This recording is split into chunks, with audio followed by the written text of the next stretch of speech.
É isto que estamos vendo nos telescópios. Fecha aspas. Esta tentativa de marcar datas para o fim do mundo não é uma prática nova. Até pessoas sinceras e de profunda piedade cristã já cometeram este equívoco. Um deles foi o pregador batista Guilherme Miller, que em meados do século XIX entendeu pelas profecias de Daniel que Jesus voltaria ao mundo no ano de 1844. Ele até estava certo quanto à cronologia profética, pois em 1844 cumpriu-se uma importante profecia de Daniel, capítulo 8, verso 14. Mas ele estava completamente enganado com relação ao evento. Não se tratava da volta de Jesus. E, é claro, não se podia tratar, pois a Bíblia deixou bem claro que ninguém pode saber com exatidão em que dia e hora se dará a volta de Cristo, e com ela o chamado fim do mundo. Há indícios proféticos, é claro, da proximidade desse tempo, mas não uma cronologia exata. Como disse o próprio Jesus, numa advertência feita e agora registrada em Marcos, capítulo 13, verso 32, mas a respeito daquele dia e hora, ninguém sabe, nem os anjos no céu, nem o Filho, somente o Pai. Numa outra clara metáfora que evidentemente repetiu os ensinos de Cristo, o apóstolo Pedro também escreveu o seguinte: o dia do Senhor, isto é, o juízo final, virá como ladrão de noite, no qual os céus passarão com grande estrondo, e os elementos ardendo se desfarão, e a terra e as obras que nela há se queimarão. 2 Pedro 3, verso 10. A explicação é quase desnecessária. Vir como um ladrão significa vir de surpresa, sem aviso prévio, sem condições de cronometrar a chegada do evento.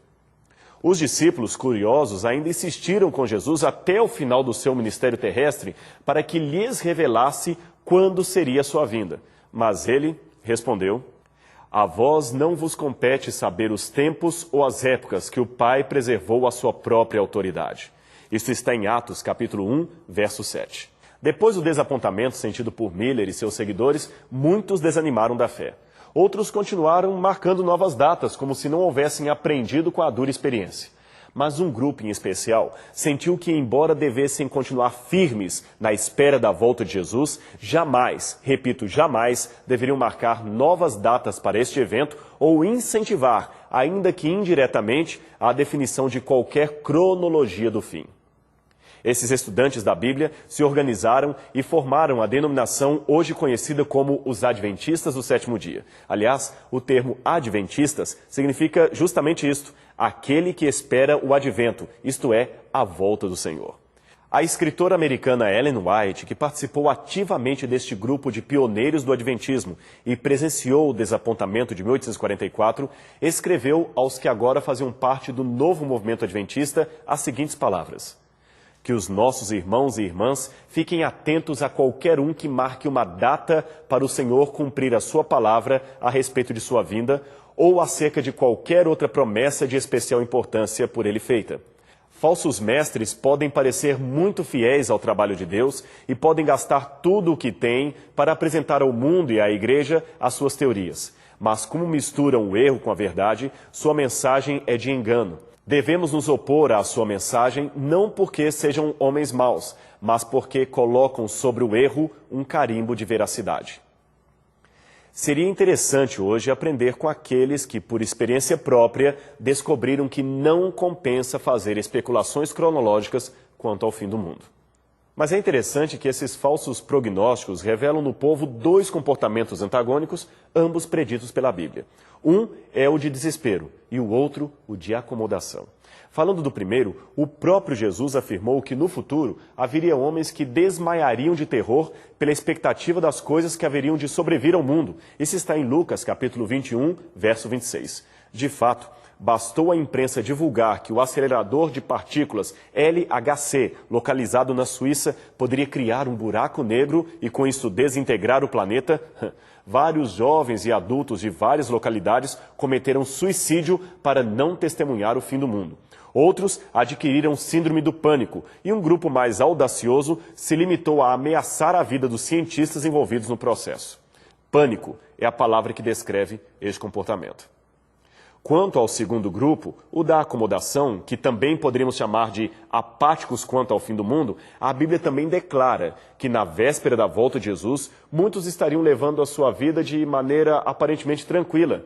casando-se e dando-se em casamento, isto é, adquirindo propriedades, trabalhando, etc. Isso também está aqui em Mateus capítulo 24, versos 27 a 30. O apóstolo Paulo, um dos maiores cristãos e teólogos do primeiro século, também escreveu em 1 Tessalonicenses, capítulo 5, versos 1 a 3, um texto que compensa ser lido. Irmãos, relativamente aos tempos e às épocas, não há necessidade que eu vos escreva, porque vós mesmos estáis inteirados com precisão de que o dia do Senhor vem como ladrão de noite. Porém, quando andarem dizendo paz e segurança, eis que lhes sobrevirá repentina destruição, como vêm as dores de parto a que está para dar à luz, e de nenhum modo escaparão. É interessante que, ainda que seja mito fazer prognósticos acerca de quando virá o fim, é certo que ele virá. Quer aceitemos ou não, chegará um dia do acerto de contas com Deus. E muitos, apesar dos claros sinais dados na natureza, insistem em viver como se nada estivesse acontecendo. Uma das maiores provas de que Cristo em breve voltará é que, se ele não o fizer, o mundo se destruirá sozinho e não precisamos de nenhum calendário maia para descobrir isto. Basta ver a degradação gradual do planeta que está acontecendo de maneira acelerada em nosso redor. Mas aqui está a boa notícia. Segundo a Bíblia, antes que o homem aperte o botão vermelho, Deus intervirá na história humana, trazendo o seu juízo e colocando fim ao sofrimento, ao desespero e às coisas que trazem o mal a este planeta. Portanto, prepare-se, pois embora não saibamos quando Jesus vai voltar, a sua vinda não é um mito, é uma realidade. Será o maior acontecimento da história e você certamente deverá estar preparado. O tempo não apaga a história. Mesmo que as palavras neguem, as evidências resistem. O programa Evidências, apresentado pelo doutor em Teologia Bíblica Rodrigo Silva e especialista em arqueologia pela Universidade Hebraica de Jerusalém, provoca a pesquisa de temas históricos e tem revelado fatos que comprovam a historicidade da Bíblia Sagrada.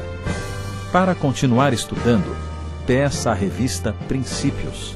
Aqui você encontra uma variedade de temas intrigantes. Ciência e Deus combinam? Como vivem os mortos? Como surgiu o mal? A revista Princípios é um presente para você. Entre em contato. evidências@novotempo.org.br. Telefone 0 prestadora 12 21 27 31 21 ou escreva para Caixa Postal 7, CEP 12.300 970, Jacareí, São Paulo.